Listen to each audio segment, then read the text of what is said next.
this work session on the April 27th electronic work session on the legislative update and SR&R will now begin. Prior to calling on our presenters, I do want to do a roll call. Dr. Anderson. Present. Ms. Cohen. Here. Ms. Sternak-Kofax. Here. Mr. Frisch. Here. Ms. Keys-Gamarra. Here. Ms. Marin. Here.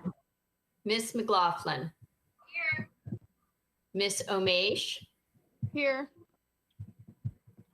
Ms. Pekarsky. I'm here. Ms. Sizemore-Heiser.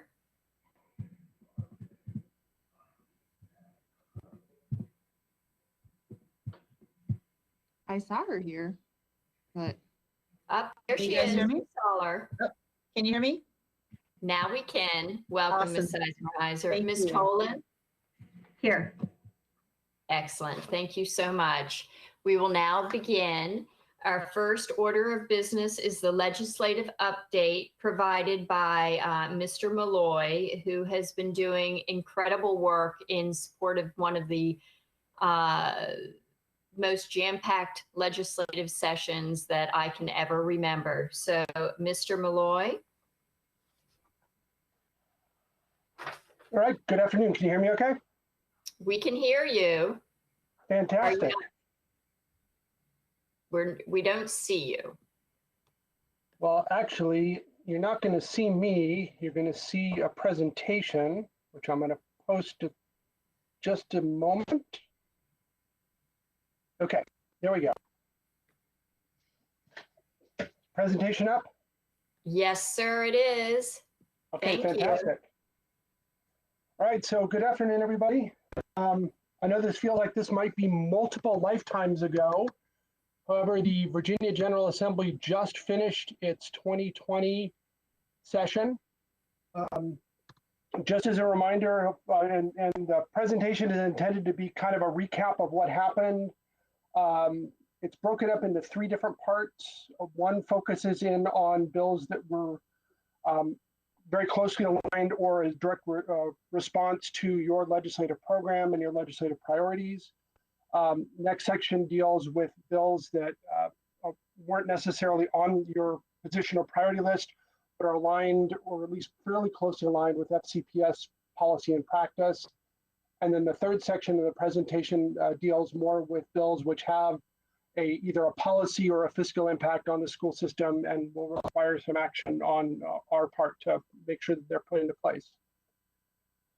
So this was a long budget session. Every 2 years, they have a 60-day long session. They deal with the first year of the biennial budget. So they actually try and set the budget for the 2 years for the biennium. Partly and actually mostly because of changes in the political alignments in Richmond. This was an extraordinarily busy session. There were actually over 3,900 bills and resolutions that were considered during that 60-day session. If you do the math, that's an awful lot of work every single day during that 60 days. Of the 3,900, 2,200 passed both the House and the Senate, and 385 were continued to 2021. And interestingly enough, of those 2,200 that passed, only one of the 2,200 was vetoed by the governor. Had to do with the definition of what milk is of all issues. But so the bills that passed have already been signed or are on the way to being signed by the governor. And during the session, there were over 600 bills that came up during session that had some sort of an impact on FCPS. As we go forward, something to keep in mind of all the bills that I'm going to describe to you is that unless I tell you otherwise, those bills go into effect on July 1st of 2020. Okay, so the first section deals with bills that really are directly related to your state and federal legislative program, and I've tried to identify all the various places in the program where the position is directly related.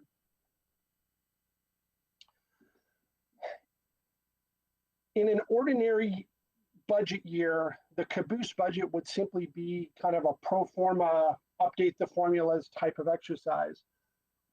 This year, the caboose budget was a little different, and especially after session ended and going into the reconvene session, because the way the Appropriations Act work is provisions in the Appropriations Act actually override or supersede language that's in the code. So what ended up happening this year is the caboose budget was used as a vehicle to allow the governor to put into place some emergency authorities to be able to deal with the COVID-19, the pandemic. A couple of them I've highlighted for you here on this slide. The first one allows public bodies to meet electronically. This actually is a broader grant of authority than the local ordinance authority was. And that actually it does align with the legislative program position that you all have in terms of expanding access to electronic meetings. And then the other one that I think that's most important on this slide is the provisions that will allow the superintendent of public instruction to grant some temporary waivers and flexibilities for deadlines and for requirements that are either in code or in regulation. And I'd say at these provisions become effective upon the governor's signature. Well, late Friday afternoon, the governor did sign the budget, the caboose budget. So these provisions are effective right now, and they will be effective until June 30th, 2020. So the biennial budget, just trying to highlight a few things on this slide here for you that were very directly aligned with your priorities. The budget and even the amendments that the governor put down after the session ended and in response to the COVID pandemic. Rebenchmarking, which is the biennial process by which they update all of their formulas for changes in local costs. That was fully funded.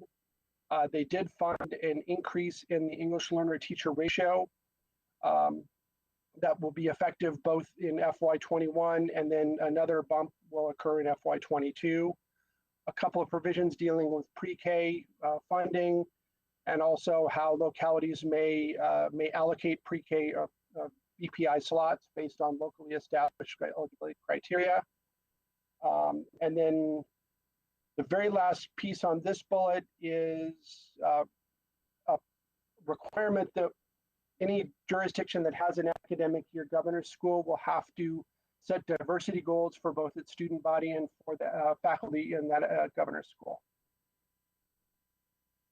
Now, after the session ended, the governor did put down a number of amendments to what was adopted during the General Assembly session.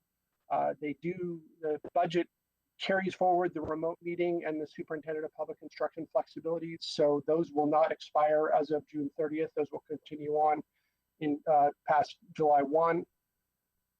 Instead of outright cutting funding from the budget, what the governor did was he suspended funding that was proposed in the budget itself.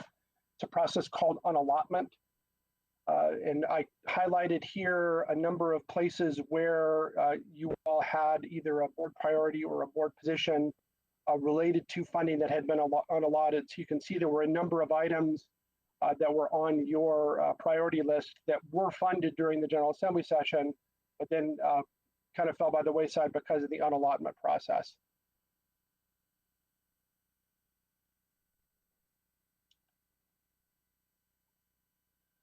Okay, so next in terms of actual legislation, Senate Bill 933 deals with an issue that we've had in Fairfax for a number of years with students with limited or interrupted formal education. What the final version of this legislation does is it requires BDOE to adopt a common statewide definition of what this student population looks like, to do a data collection and to do ongoing data collection in terms of these students. And then they're supposed to do a review of both the supports that are in place for this student population and also of how the standards of accreditation and other school quality indicators like graduation rate and dropout rates account for this student population and some of their unique characteristics. And based on that review, to make any sort of necessary changes that they deem necessary, obviously, in the accreditation process for the 21-22 school year. Just as an aside, this process they're going to go through may actually become part of a broader process because while there were some unique issues with some of the student population in terms of dropouts, in terms of mobility, that may become a broader issue with the pandemic, with school closures, with students enrolling and unenrolling. So this may become part of a broader conversation. Next is a bill that deals with a state limitation on solar energy net metering caps. The proposals, and there were a number of bills that dealt with this. What they did was they increased the current cap, which is 1% of generation, which was about 50 megawatts, to 6% of generation, which is 300 megawatts. The reason this is important, I think, to FCPS is that 50 megawatt cap had already been met as of the end of January, and that did not account for approximately 150 megawatts worth of proposals that the school system and the county have made in terms of local projects. So this does open up additional space. Obviously, then would have liked to see the number go higher, but it does open some space for some additional projects. Next is a bill that you all are very familiar with, which is the collective bargaining. The final version of this bill is permissive for localities, so localities can make the decision whether or not to adopt ordinance on local government side or a resolution on school board side to permit collective bargaining. This is one of the bills that actually had a delayed enactment clause attached to it by the governor, and the delayed enactment was enacted by the General Assembly at reconvened session. So this bill does not become effective until May 1st of 2021, but it's definitely something that will be out there and that you all, I'm sure, will be discussing. Next is a proposal that was adopted to allow for counties to have some expanded taxing authorities. It doesn't quite utilize city and county taxing authority, which was the goal, but it does open up some opportunities for counties and some other revenue sources. Deals with transient occupancy tax, admissions tax, a cigarette tax, and the food and beverage tax. Again, there were some delayed enactments. The transient occupancy tax provisions don't go into effect until May 1 of 2021. The cigarette tax provisions do not go into effect until July 1 of 2021. And probably most importantly, because of the potential size of the tax or the potential for revenue is on food and beverage tax. There was a limitation built into the bill, and this actually happened during the session. This was not a governor's amendment that said that if you had a failed referendum prior to July 1 of this year, you could not consider holding or adopting a food and beverage tax in a locality until 6 years after that referendum, which effectively delays the enactment of that provision for Fairfax County to November of 2022. This bill, the Culturally Relevant and Inclusive Education Practices Advisory Committee, will set up a process by which the state will look at the standards of learning. The first one they'll look at is the history and social science standards of learning, as they're the ones that are up in process for revision, but to look at potential biases in the standards themselves, in SOL assessments, and also in terms of professional development on these issues. This bill, House Bill 516, Senate Bill 112, expands the options that are available to students in terms of advanced coursework. It allows for dual enrollment courses and high quality work-based learning experiences, which will be defined by the Board of Education to be used towards the advanced coursework graduation requirement. Currently, only AP, IB, honors courses and a full CTE credential can be used to fulfill that graduation requirement. So this expands the options for advanced coursework. One of the very first things the General Assembly did during the session was to ratify the Equal Rights Amendment.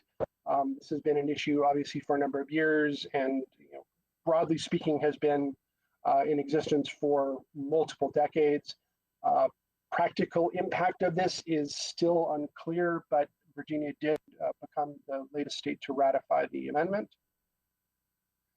And then finally, in this section, this bill dealt with a kind of a quirk in the law that was put into place the previous year that dealt with individual school safety audits. And the quirk was that everybody who was involved in the school safety audit review process, so law enforcement, fire department, everybody else could have their professional staff involved in it, but school boards themselves had to be involved in each individual audit process. This allows school boards to be on the same wavelength as those other entities that are having professional staff involved in the process. All right, so the next few slides deal with bills that are, if not 100% aligned, are fairly closely aligned to what's going on already in FCPS in terms of policy and practice, but wanted to make sure that you were aware that they were here. 3 sets of bills dealing with school resource officers. One shortened the time between reviews of memorandum of understanding between school boards and local law enforcement agencies. It was 5 years. This takes it down to 2. And then some additional requirements in terms of collection of incident data and also training requirements. Minimum wage bill. This bill, the way it will work is effective May 1st, 2021, which again is a bit of a delay from the governor's office proposal, is to increase the wage by about $1 per year every year until you reach January 1st, 2026. With living wage in Fairfax, this is not as much of an issue as what might have been for some other jurisdictions, but wanted to make sure you were aware. Student discipline, you all already have in your SRNR, which you'll be discussing here in a little bit. Some provisions dealing with dress and grooming codes. This is some additional both state guidance from the Board of Education and also authority for you all to include it in your SRNR, which I believe you already do. Mental health awareness training. These 2 bills require school boards to adopt and implement policies for mental health awareness training. What we have in place here in Fairfax with cognitive training should be sufficient to fulfill this requirement. And then a couple of other bills dealing with SOQ staffing standards. And this is where what I was saying about the Appropriations Act supersedes code language becomes important. For the English language learners, the budget still retains these new staffing standards and funds them in the budget. For school counselors, what has happened is they've changed in the standards of quality themselves in the code, the staffing standards, and they would ramp down, or they have more counselors per student in each of the next 2 years, but the governor in his amendments has unallotted the funding for that. So what the practical effect means is that school counselor funding and also the staffing ratios stay where they are right now. All right, and then final section deals with bills that will have an impact in some way, either on a policy impact or a fiscal impact or both on the school system. The first of which, and I have this here because you all have gone down the road of a pilot on this issue in terms of making menstrual supplies available in all school buildings. That's available in some of our elementary, middles, and highs. This would actually require you to expand that to every one of your schools. It does bifurcate. Elementary schools can be dealt with differently based on your priorities than middle and high school. Middle and high school, it has to be in bathroom. In elementary school, you have more discretion in terms of what you deem the most appropriate accessible location for students, but it will be required in all school buildings. Next up, a couple changes in terms of lockdown drills. The first requires at least 24 hours notice prior to any lockdown drill. It doesn't require you to provide notice for the exact time nor date. In the discussion during the General Assembly session, something as simple as what we already do, so this could be considered in alignment with what our process is sending out information at the beginning of the year saying that we will be holding lockdown drills. Here's what they entail. Here's what to expect. Could be sufficient to fulfill this requirement. The second bill on this list requires or reduces the required number of lockdown drills that occur after the first 60 days of school from 2 to 1. It leaves the current requirement to hold lockdown drills during the first 60 days of schools at the same level as they are now. But it allows school division at their discretion to pull back from having 2. They could have 1, or they could stay with having 2. This is permissive. It just removes the requirement that you have at least 2 after the first 60 days. It also does change the participation requirements for pre-K and kindergarten students during those first 60 days.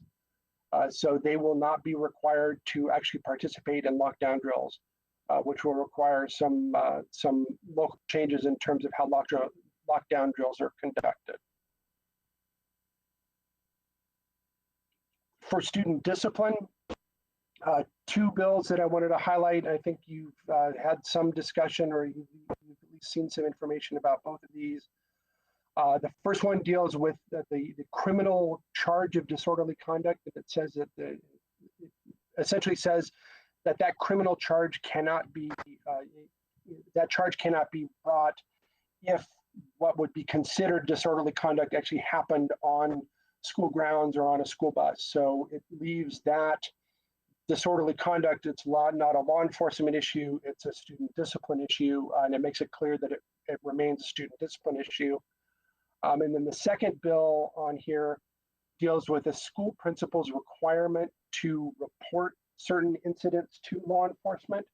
It actually makes some of what is currently mandatory in terms of reporting into discretionary reporting. So school principals will have the discretion whether or not to report things which would be considered misdemeanor offenses, but they would still be required to report things which are considered felony offenses. This will definitely require some training and some professional development for principals to make determinations between what is the less serious and what is a more serious offense, but it does return some discretion to local school divisions and to school building principals to determine what is significant enough to report or not to report to law enforcement in terms of student incidents. Next up, 3 bills dealing with teacher contracting and grievance process. The first is actually a permissive bill, which would allow local school boards to decide how they wanted to hold teacher grievance hearings. Currently, teacher grievance hearings are either handled directly by the school board or are held by a hearings officer. This returns the option which was in place until, I believe, 2013, of having a 3-member fact-finding panel deal with the teacher grievance process. The next 2 bills are actually changes in code, so they're changes in requirements. The first has to do with probationary period. It reduces the current 5-year probationary period of service for teachers down to 3. And then the next one removes what was a definition of the term incompetency from the code section dealing with the grounds for dismissal of public school teachers. That definition was one or more unsatisfactory teacher evaluations. This leaves the term incompetency in code, but it removes that definition. So that becomes more of a discussion at the local level as to what it means to be incompetent or not competent here. A few more bills to just make you aware of. The bill at the top dealing with legal holidays designate election day. So the Tuesday after the first Monday in November becomes a state holiday. This bill does not include the provisions that were discussed early on in session, which would require this to be a day where school buildings were closed and everything else. This is just designated as a state holiday. So it's, again, it's local discretion, like with things like Columbus Day or other designated holidays as to how school divisions implement that. And then finally, the last two bills on this slide, just wanted to bring to your attention that the state is making some kind of small steps towards taking a little bit more of a role in terms of school construction and modernization. They set up a commission to look at the issue, which will look at school division needs and the state of current school buildings. And then the reason the casino gaming bill is on there is because the governor made an amendment to the legislation authorizing casino gaming and will actually redirect the state tax portion on casino gaming and direct that revenue towards public school construction, renovations, or upgrades.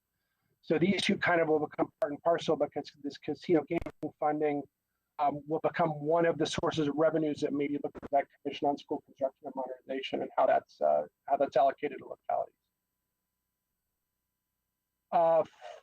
One last slide in terms of legislation. These are all bills that have delayed enactments. So they do not go into effect on July 1 of 2020. The first four on here actually go into effect in the next year. The first two deal with kind of environmental testing in school buildings, mold and water management, and particularly for Legionella bacteria. The next bill on the list requires all schools, all school divisions, and all schools themselves to participate in both the federal school lunch and federal school breakfast programs.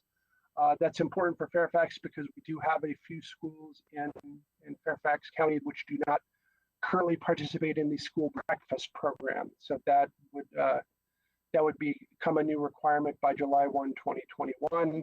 And then there were some changes in the required immunizations for school-age children, bringing them into alignment with CDC requirements. The next bill on the list has what's called a reenactment clause, which means that it will not go into effect unless it is adopted in exactly the same form during the next General Assembly session. So this bill, actually, you have to wait and see for the next General Assembly session to see if it will go into effect. But it would move the June primary election date from the second Tuesday to the third Tuesday in June. And then last on this list is a requirement for school boards to adopt policies for transgender students. Those policy requirements will not go into effect until the 21-22 school year. And I've also included on here that BDOE has a deadline for developing a model policy for school boards to consider in terms of a model policy that they can use to develop local policies that would be available essentially by the first of the year, so the end of 2020. In terms of what's next, so we've got all these bills. As I said, anything that I described that I didn't tell you otherwise goes into effect on July 1.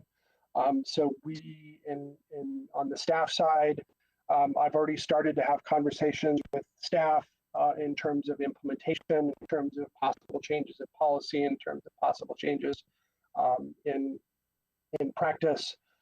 So you'll have a couple of months to ramp up any sort of changes that need to be made because of this new legislation. Now, the state budget is finalized for now. However,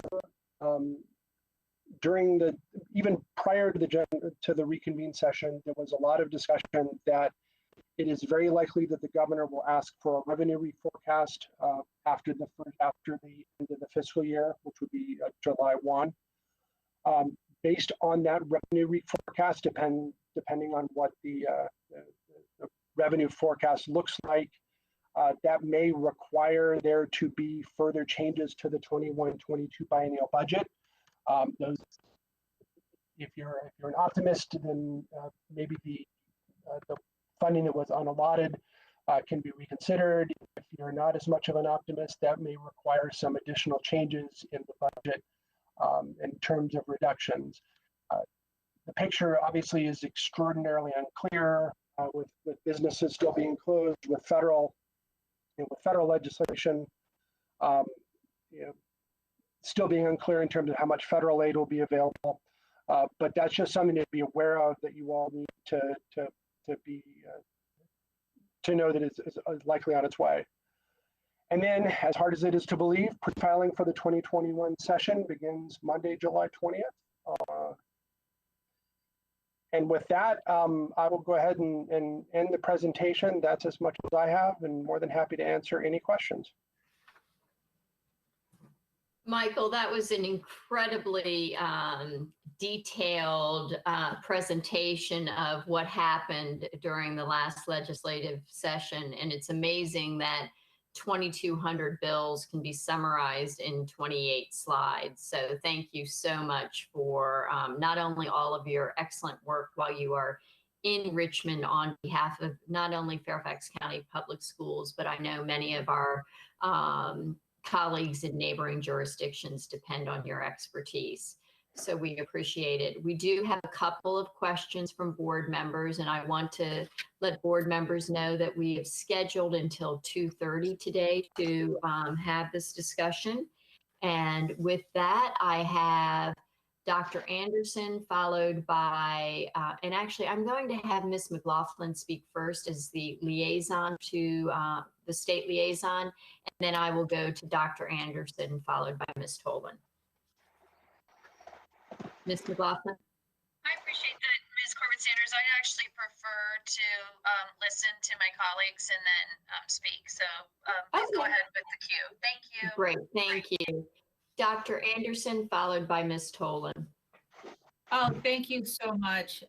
My questions were pretty specific regarding, I think, an item that you shared on slide 6. We talked, there were a couple of things here, and I also have some questions that I'll share, that I'll ask about some of the other slides.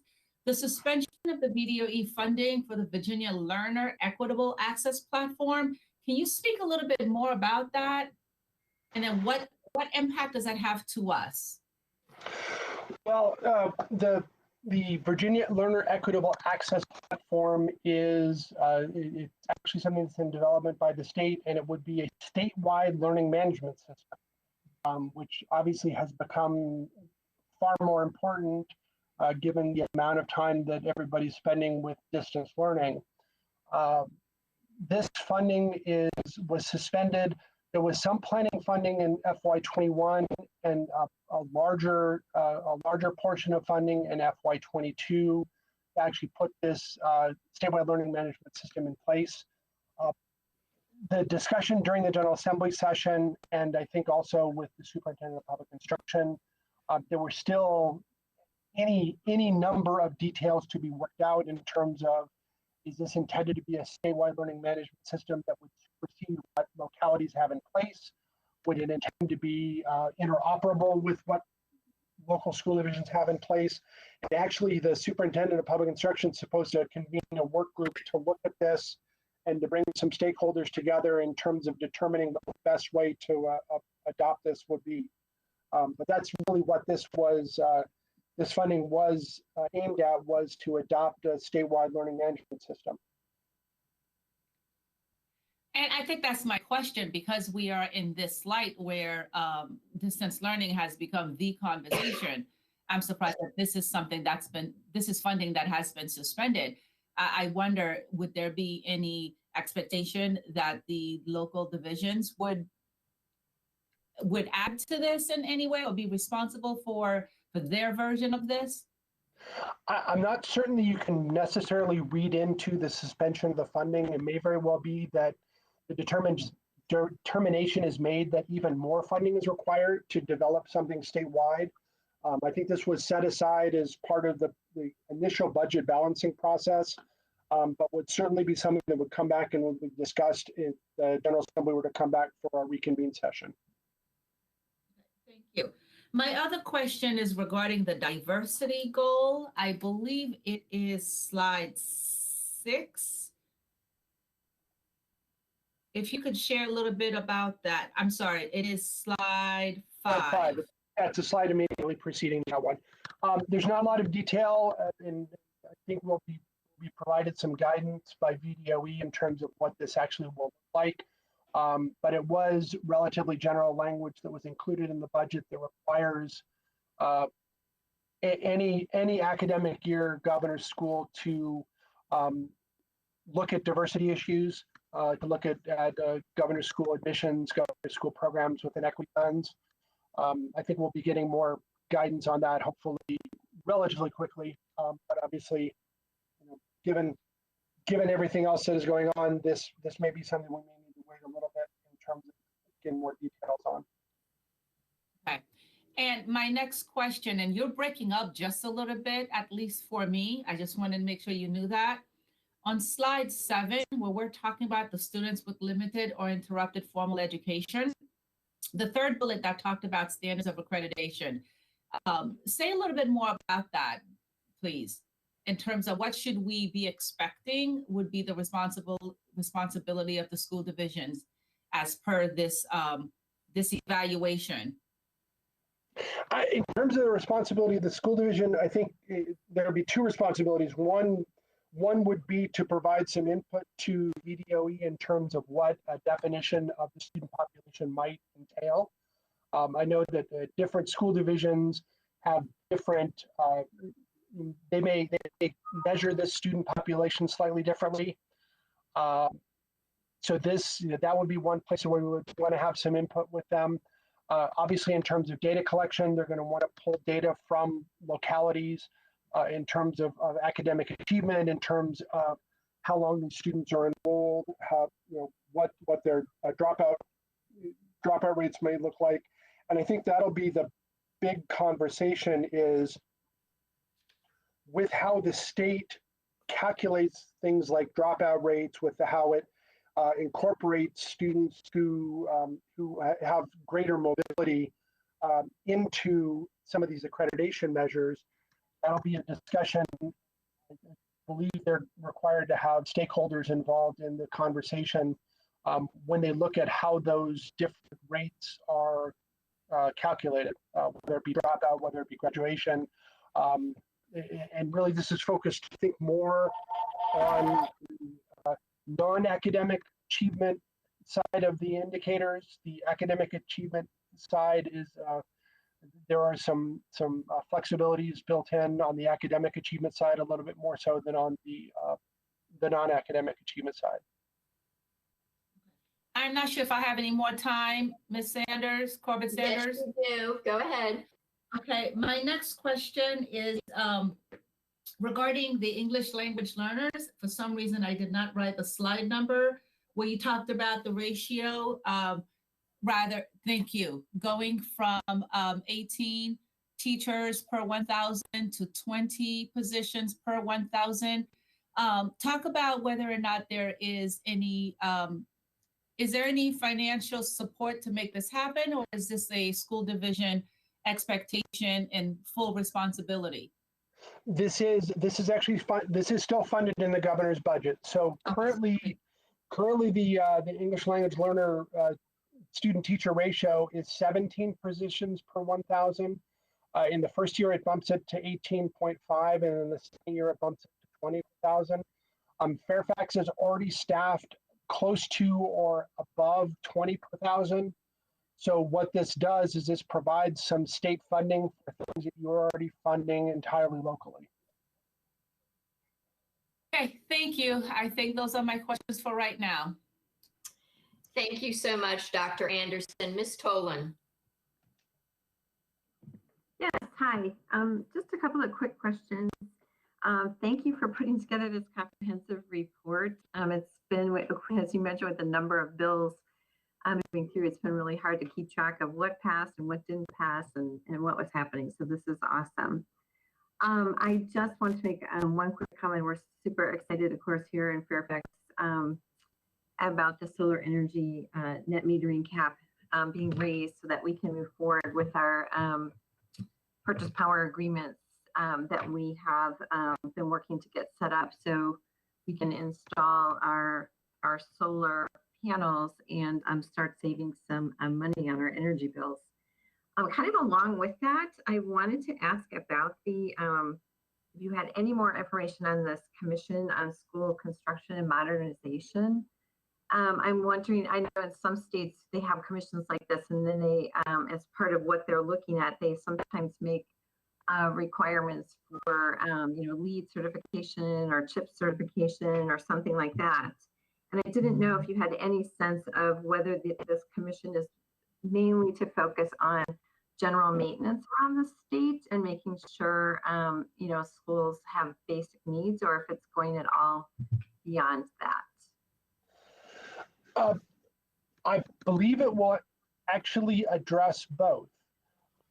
Most of the conversation at the state level in terms of school construction deals more with kind of the basic maintenance needs in terms of roof repairs, in terms of mold in buildings, in terms of just kind of construction and maintenance backlogs. But there were a couple of bills which in essence got subsumed into this commission that dealt with setting up some minimum building standards. Now, whether LEED certification and those types of things would end up being part of that minimum building standard, I think would be something that they would discuss. But they definitely are looking at this not only with an eye to fixing existing problems, but also in terms of what should the buildings of the future, what should new construction start to look like. I think it'll end up doing both. Okay, fantastic. And I'm looking forward to, I know you said you're already working on how all of these various regulations will impact our overall budget. So looking forward to hearing more about that. Thank you. Thank you, Ms. Tolan. Ms. McLaughlin? Yes, I'm just getting the video set up. So I appreciate, Michael, what you presented to us. My first questions was that you kind of went quickly in the first few slides about where we are getting the unallotted actions out of the General Assembly, where they removed the funding, but it went very quickly. Can you please speak again to what is going to be the impact on the school system as a result of the unallotted funds? Well, okay. So I put that slide back up, and you're right. I did speed by that quickly just to let you know. I tried to pick out the ones that had the most significant impact. The cost of competing adjustment, the state did, the General Assembly did authorize a small percentage increase in the cost of competing adjustment for support personnel. Just so everyone remembers what cost of competing adjustment is, it's a small increment placed into the budget that accounts for the competitive wage market that Northern Virginia encompasses. So it deals with Planning District 8, and it's supposed to be a help for localities to provide additional funding because the wage market is so much more competitive, and the wages are much higher in Northern Virginia than they are elsewhere in the state. So that was set aside. The compensation supplement, these were the proposed 2% increases in teacher and support employee salaries that were proposed both in fiscal year 21 and fiscal year 22. Those were put aside. The school meals expansion funding, that was a proposal to essentially make it so that reduced lunch students could receive free lunches. So this would help to further subsidize school lunches. so that reduced lunch students would receive a free meal as opposed to having to pay a portion of the cost. The VPI initiative, there were actually a couple of pieces that were rolled back, but they did propose to increase the per pupil allocation for VPI, both in the first and the second year, and also then to benchmark that funding in years beyond that. That was set aside. And then for school counselors, I think I mentioned that with a little bit more detail. They did still put into the code of reduced staffing ratios, but they are going to leave funding and leave the staffing ratios in the Appropriations Act at the current levels that they are now. So each one of those would entail what we would consider a loss of state funding. I think Ms. Burden may have sent out some information in terms of the specific dollar amounts that are involved. Of all of those, the compensation supplement by far is the biggest dollar amount, in probably I think 10 to 14 million, if I remember correctly off the top of my head. But those are the more specific on allotments that really directly affect FCPS. Great. I appreciate that. I'm certainly concerned about the impact of the unallotted. So based on the fact that they're going to continue to come back like in July and maybe in the future when they can reforecast the where the state economy and revenues are, is there a chance that these unallotted items could be restored before the next General Assembly? I think that was the intention of not just outright cutting them, of actually unallotting them and essentially freezing the funding where it was that if the revenue forecast allows for such, that some of these could be reinstated, or it could unfortunately go the other direction, which is the revenue forecast requires additional cuts. But that would be completely subject to what the revenue forecast look like. But the key impact about unallotted is that right now it stands as something that General Assembly has approved and the governor's agreed is a priority. It's just whether or not they have the funding available. So they don't necessarily automatically go away, or you don't have to work hard to get them passed again. It's just whether and when they'll get funded post-COVID. Correct. These would be kind of, in essence, first in line for funding if the funding was made available. Now, in terms of how to prioritize all of the various items that were unallotted, because not only were a number of items unallotted in the education budget, but they were unallotted throughout the state budget. In terms of how the state prioritizes that, that's going to have to be a conversation that the General Assembly would have at a special session. Yeah, and I think, Michael, that might be helpful for us and the public as you get more details about what is the sheer volume and number of unallotted items, so that we kind of know what we're really dealing with here in terms of the dollar amount, and again, the number of overall that fall into that category. And then I guess the other thing that I would just say, Michael, and to my colleagues, is I really appreciate the detail you gave about the teacher contracts and teacher grievance process changes. So Dr. Brabrand and Chairman Corbett-Sanders, I want to really make sure that when time permits, that the board will have a work session where we walk through, based on this new legislation, what this means for our board's ability to work with our teacher and employee associations to benefit from these changes in legislation. Thank you very much. And I ran out of time. Yes, you did. And I see that Dr. Brabrand has his hand up to respond. Dr. Brabrand? Yes, just real quick, Ms. McLaughlin, those are great points. And one thing in terms of clarity for the public that I want to just share with you for a moment, that our current budget does not include any of these unallotted state funds. We have made no assumptions that this money will be coming to us. as we've developed the FCPS or my proposed budget that you all reviewed last week. So we do not have these unallotted monies in our current budget. And we'll be glad to follow up with you around the changes to the teacher evaluation process with the board, and I'll work through chairs. Thank you. Thank you, Dr. Brabrand. Mr. Frisch?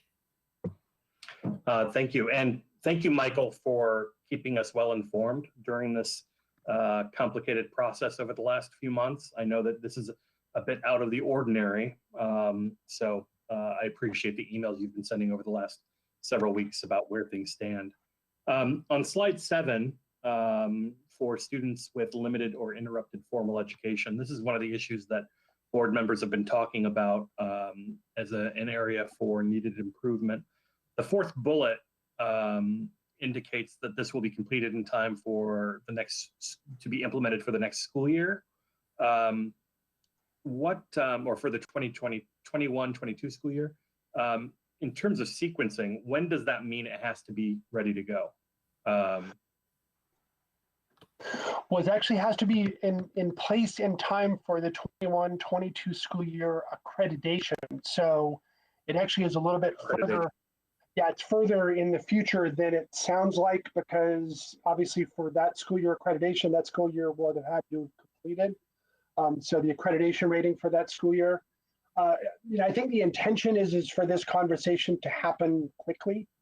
I know that because of the pandemic, there may be changes in accreditation which are put into place even prior to this that will be even broader, which may subsume this as an issue a little bit more generally.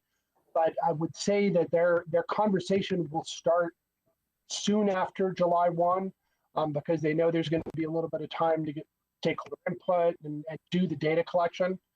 So you'll have to really get the statewide definition and the data collection started before having that broader conversation. But it wouldn't be in time for it wouldn't actually be fall of 21. It would be a little bit later than that because it's that school year accreditation. Well, I think it's an excellent opportunity for us to engage on the subject. I know this has a tremendous impact in a number of our schools. On slide 8, this might be a question for Jeff Plattenberg, but I'm curious.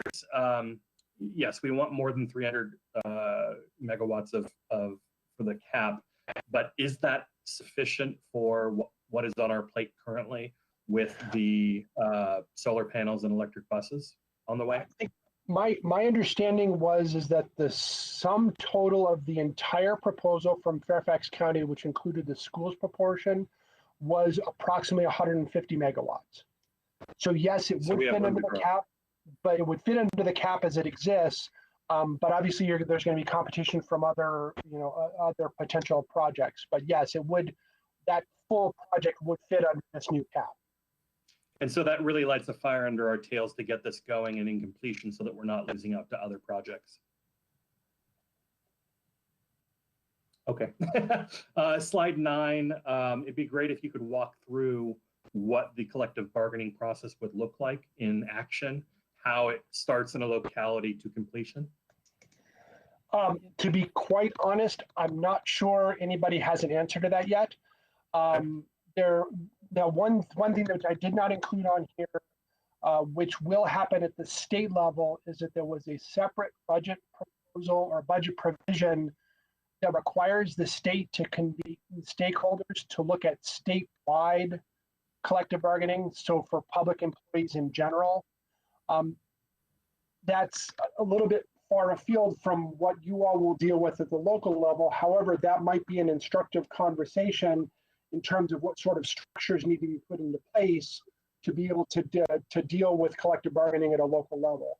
So that's something that I think we'll be paying attention to in terms of what that group looks at and what they propose. All right. My last comment, and this is more of a comment than anything, slide 27, the last bullet, which mentions the protections for transgender students. I think I can't understate the importance of, or overstate the importance of this legislation from Marcus Simon, who represents parts of my district, and Senator Boysko. Thousands of students across the state will benefit from this. But I also want to, note for my colleagues and for anybody who's watching this work session that this is really a baseline of protections. It's kind of a minimum, if you will. And jurisdictions, school divisions across the state will be able to provide more protections for transgender and non-binary students if they choose to. So that's something I'm looking forward to. Thank you. Thank you, Mr. Frisch. Ms. Cohen? I had just a couple of questions, Michael. One is definitely the school counselor unallotted piece is a huge disappointment, which is certainly not your fault. But, given that we know our kids are likely suffering pretty significant trauma as a result of this. So my ask to you would be if there's an opportunity, as you said, there might be for this piece to be pulled back and get some budgetary support, whatever we can do as school board members to help be supportive of that. I certainly hope that you will use us in that way. The other is the menstrual supplies piece. I just want to make sure that I'm fully understanding. So essentially this winds up being one of those fun unfunded mandates. So I guess my question would be, was there anything in the budget that supported this for localities to be able to pay for these supplies and also pay for dispensers, however we choose to do that? And then the other piece not for you, Michael, but probably for Dr. Brabrand or maybe Lee, would be, do we have money in the upcoming budget then that we've put aside to make sure that we're in compliance now with this new law? In terms of state funding, the short answer is no, they did not provide, there was, I think, a small budget amendment, but it didn't make it into the final budget. So there will be no direct state funding for us to implement this.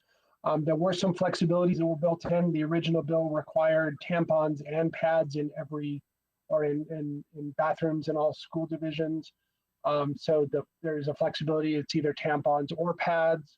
So that's one flexibility, which I think is a little bit closer to how we've done our pilot in Fairfax.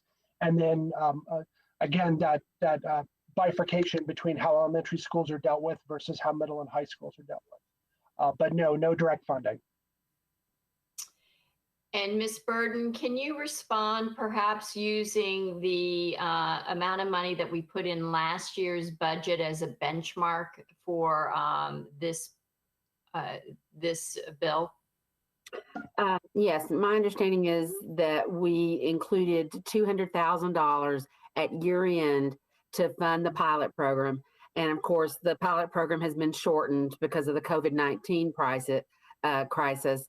So the balance of those funds will be carried forward into fiscal 21 to fund the program then, and we'll build it into the base for fiscal 22.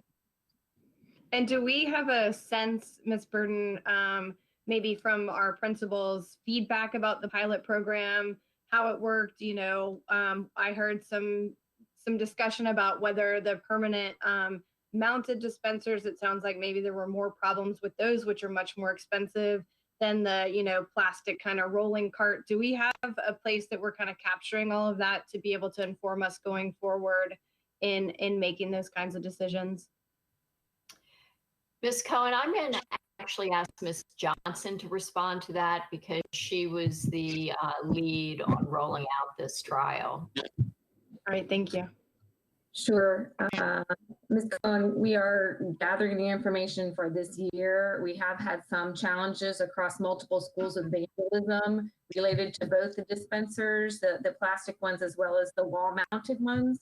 In our thinking here, we do propose, or we are going to propose, that we move ahead with the wall dispensers as they've had less vandalism than the plastic ones as well. So we hope we started to gather data, but it took us quite a bit of time to get all of the schools fitted. The 32 schools are fitted for the installation of everything. So we don't have accurate data, but we do have some data we'll be able to provide at a later date.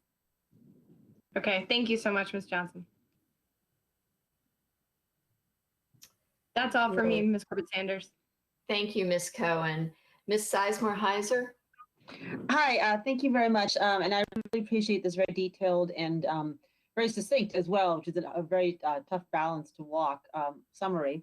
I had a few questions. First on slide 16, and this may be more for our own leadership team than for you, but on slide 16, we talked about the new data requirements and training for school SROs. And I'm glad to see this because it's something I've worked on before, but I'm curious if we've had a chance to delve into how this relates to what we are MOU as existing now, as well as our data and training requirements, because I know those changed when we redid the MOU a couple years ago. So if anyone could say, is this going to add budgetary impacts in terms of having to update training or data collection or staff time? I'm just kind of curious what the impacts of this is on what we're already doing. So Ms. Sizemore Heiser, I'm going to ask first Mr. Malloy to respond to that because he knows that much of the work that was done in Fairfax is what influenced what happened in Richmond on this issue. And then I'm going to ask Dr. Brabrand to briefly talk about the professional development and the joint professional development between the police department and our administrators in place as part of this. So Mr. Malloy? Thank you. So so taking the training requirements first, indications were that the training requirements that were specified in the law were actually in fairly close alignment, both to what Fairfax County uses in terms of its training, but also in terms of the Department of Criminal Justice Services and the training modules that they've adopted. I think their training requirements were a little bit more advanced than what the state code did. So this in some ways just caught the state code up with what some of those training pieces were. In terms of the data collection, it wasn't entirely clear. I think this actually impacts the county side a little bit more than it does us, just in terms of, because obviously they're county personnel. But the data collection, that may be an area where we have a little bit of additional work and require a little bit more resources, especially in conjunction with the county. Okay, I'm glad to hear that they used what ours was because I actually worked on that a couple years ago, and I'm glad to see that they're using ours as a model. Dr. Brabrand, sorry, I didn't mean to interrupt you there. Sure. We spent, as you know, about a year and a half ago now, we joined with the county and went together through community meetings where we forged, for the first time with community input, a SRO agreement that was signed by both boards and support from both boards. We finished that work this past year. It included joint training with principals and SROs. And data collection is one of the things that we've been working closely with the county on. We have a final report. It was delivered February 21st. We were bringing it to chairs in March, and then we've had COVID-19 hit. So we'll work with chairs to share with you that report and look at how we can continue to move forward with the work that we've already done. And it's great to see the state also really highlighting this as an issue. And I think our collaboration between the county and school district really helps serve as a model for the state's discussions around this important issue. Great, Thank you, Dr. Brabrand. Ms. Sizemore Heiser? Also on slide 4, we talk about some of the waivers from the state regarding COVID-19. I was wondering if you could describe those waivers in a little more detail in terms of in terms of budgetary impacts and or our distance learning plan or other plans going forward, as well as the interaction between those waivers and federal requirements. So if you could just talk about that a little more, I'd appreciate it. So in terms of the waiver authority that was granted to the superintendent of public instruction, instead of delineating all the various areas where the superintendent could provide waivers, the legislation that was adopted both in the loose budget and also in the next biennial budget actually gave fairly broad discretion to the superintendent of public instruction to look at both code requirements and also regulatory requirements that might need to be altered. So that could include testing, that could include teacher licensure, that could include accreditation. There's a number of areas where the superintendent of public instruction would have the ability to grant waivers. Now the waivers, he has the authority. He would have to report the waivers that he was proposing to the Secretary of Education, just to make it a little bit more transparent. But they didn't specify exactly what the waivers would be. And it's more of a grant of authority than it is specific waivers from specific things. And that's a conversation that I think has been ongoing for basically since the schools were closed. There are conversations with superintendents and the superintendent of instruction every week in terms of what. Excuse me for interrupting, but do we know when we may have more guidance regarding what these waivers are, both from the state and the federal level, or what the conversations are, or ways to give input on that? I'm just kind of curious what that process is looking forward in the timeline. I think it's going to be a rolling process. There were some waivers which are already in place. There are a few waivers which were envisioned that would be necessary. So just as a couple of examples, the hands-on CPR requirement for student graduation, obviously that became a more difficult thing for students to complete. So some of those waivers went into effect fairly quickly and were announced to school divisions and were sent by SUPS memos, superintendent's memos to school divisions. In terms of other issues, especially as we go forward into the summer and into the next school year, I think it's going to be more of a rolling process. I know that the superintendent of public instruction has set up some work groups in terms of changes that might need to be made or waivers that might need to be put into place for things like school accreditation. Because obviously school accreditation becomes very complicated when you don't have testing for an entire, or a full set of testing for an entire school year. So some of those I think will be more of on a rolling basis, but some have already gone into place immediately upon the governor's signature. I appreciate that. I just want to make sure while we need to get waivers given the situation, that we still make sure our students' rights are protected and education is provided equitably. So I just wanted to bring that. And one last quick point I wanted to make. I'm glad to see some of these regulatory changes around menstrual supplies, lockdown, and discipline. And I understand there's budgetary impacts. I won't belabor that since I know Ms. Cohen asked about that. But I just wanted to say to our leadership team, as we develop regulations around the lockdown drills, the discipline reporting requirement changes in the menstrual supplies, especially around the definition of accessible at the elementary school level, that we ensure that our training and our regulations are consistently implemented across the county. So all of our students are having a consistent experience regarding accessible menstrual products, regarding lockdown drills, and especially regarding discipline reporting and procedures. I just wanted to bring that point up. Thank you, Ms. Sizemore-Heiser. Ms. Umesh? Thank you, and thank you, Mr. Malloy, for the presentation. I, share Dr. Anderson's flag of SLIFE and look forward to seeing the implementation of that when we have more information. My question actually is perhaps for Ms. Burden or Dr. Brabrand, related to, so Ms. Cohen pointed out the budget implications for menstrual supplies specifically. I'm wondering here, I'm hearing, Dr. Brabrand, you said we're not going to be relying on the unallotted monies piece from the state.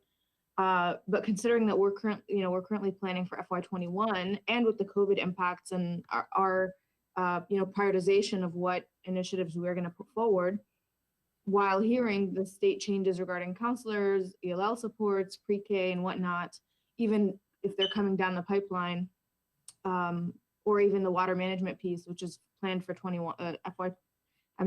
From what I'm seeing here in the slides for 2021, how we're incorporating that into our own planning process. Just some clarification on the budget. There are a number of budget implications beyond, I think, any specific program here. So, Ms. Omesh, we're certainly looking at everything. As Ms. Burden said, we didn't spend all the money in the pilot for menstrual supplies, and we think we are going to have enough there and potentially look at some year-end money if we need to add, because we're certainly going to expand it beyond the pilot to all the schools. We're looking very carefully. As you know, the General Assembly just finished up last week, and see if there's any additional things that we're missing as far as the budget impact. Again, clearly we don't have any of the allotted money or that unallotted money in our budget. But if we see some additional costs, we'll flag it and make sure we bring it to the board before you adopt the budget next month or at year end. Yeah, I mean, because even menstrual supplies, I think is minimal compared to some of these other pieces that have been passed that we would have to plan for 2021 for. And I know that we don't even have the funds to do what we've been planning, initially, but I would imagine those should be a part of our conversation, right, as we formulate this budget. Yes, if we see, I think what you're asking, and perhaps Dr. Brabrand or Ms. Burden can address this because it goes back to some of the conversations that went on after the Great Recession as well, which is these effectively are unfunded mandates from the legislature that we need to address in our operating procedures. And your question is, how do we account for those unfunded mandates? Is that correct, Ms. Omesh? Right, seeing that the implementation timeline and our budget timeline are, I mean, there's some, I feel an unalignment here somewhere, where we're expected to be implementing something by a certain year and we're planning for the budget of that year, but we're not including those pieces in it. Correct. That's the concept of an unfunded mandate where the legislature establishes the requirement but does not fund it, and we have to find the funds within our operating budget to make sure that we're in compliance. And Dr. Brabrand, do you want to address how we do that, or perhaps Ms. Burden, and how in the past we've actually kept a record of all these unfunded mandates so that we can discuss that with the legislature? Yeah, I'll let Ms. Burden supply detail to the degree she has it for this discussion today. I'll just say this is a central tension. Let me be clear, though, the state in the last couple of years has begun to provide more support for K-12 than certainly in years past, and we're appreciative. We've always been asking the state to really look at a phasing approach under the law, because every locality's budget process is already well underway and almost done when the final results from the General Assembly session come. So it is a tension point. We've tried to work, and honestly, when we've had these unfunded mandates, we have to figure out, we redirect dollars to make sure this gets done because it is state law. Right. But it is something we're continuing to advocate for, a more phased approach for when these things take effect so that we can make. Dr. Brabrand. Yeah, I mean, I put this as an expectation on us as a board as well. Staff, this is coming to folks' attention, and obviously adjustments have to be made, but we are currently discussing the budget, that for the year at which some of this is expected to be in effect. So we have to have those considerations as we, have our conversations in the upcoming work sessions and meetings. But, anyway, thank you. Well, just if I can chime in for a second, it's both good news and bad news. I put the slide back up with the unallotments. Most of those unallotments are actually areas where we in Fairfax County fund above and beyond what the state requirements already are. So most of these would have represented additional state funds to help support things that we're already doing in Fairfax. So they're less unfunded mandates, and they're more the state finally stepping up to provide an additional share of funding for things we already have in place. So that's at least partially the good news about some of these. When obviously we would have loved to have the funding, but they weren't as much in the way of unfunded mandates as they were of additional state funding for things we do. Yeah, thank you, Mr. Malloy. Yeah, certainly pleased that we're, where we should be with certain mandates. I think looking specifically at pre-K, ELL supports on top of what we've been doing, counselor ratios, those are ones that worry me more because they are massive projects that need to be phased in year after year to be effective. And require quite a bit of funding that we are not allocating already. But I appreciate that note. It's a good point. Thank you. Thank you, Ms. Omesh. Ms. Derenak Kofax. Hi. Yes, Michael, thank you for this. Karen and I went over this with you on Friday, and we really appreciate, as Karen said, you so succinctly putting this this very long quick, long with lots of moving parts session into place. So I do want to, again, thank you and appreciate Senator Favola's advocacy to get the information through on data collection on our SLIFE students. This is something we've been working on for years to make this happen, and I am glad that this is finally happening, that there'll be uniform data points on this. Michael, after I'm done speaking and asking my questions, if you can though talk a little bit about how so I feel it's a little bit like one step forward, one step back on this student population because of the testing, the WIDA testing that won't occur to any new ESOL students that are coming in. So we won't know if they're SLIFE or not. I'd like you to speak to that so my colleagues can understand that a bit more. And I'm also happy to see about the changes on the SROs, the transgender student protection, all things that came and started here in Fairfax. So I think that's important for us to recognize and be proud of. Dr. Brabrand, my question for you is how many schools will have to add breakfast as a part of their student lunch programming that we don't have currently on file or on the books? Dr. Brabrand? Actually, this is Michael. I think the number was either 12 or 14 schools that did not have a full program, and at least one or two, even during the session, were in discussions about adding a program, even before the legislative mandate was being discussed. But I know it was in that range of somewhere in the 10 to 14 range of number of schools that didn't have a program. Okay. All right. Thank you. And Michael, could you speak to my point, what I talked about? So just kind of give an overview of what's happening there. Well, I think what you're bringing up is an issue that will have broader implications in terms of accreditation. It's not just in terms of SLIFE students. It's going to be in terms of ELL students in general, but it's also in terms of special education students, because we don't have the ability to do the identification testing to either put them into a special education program or to put them into an English language learner program. So the students may be enrolled as general education students, but wouldn't be identified as part of any of those subgroups with the additional supports that might come along with it.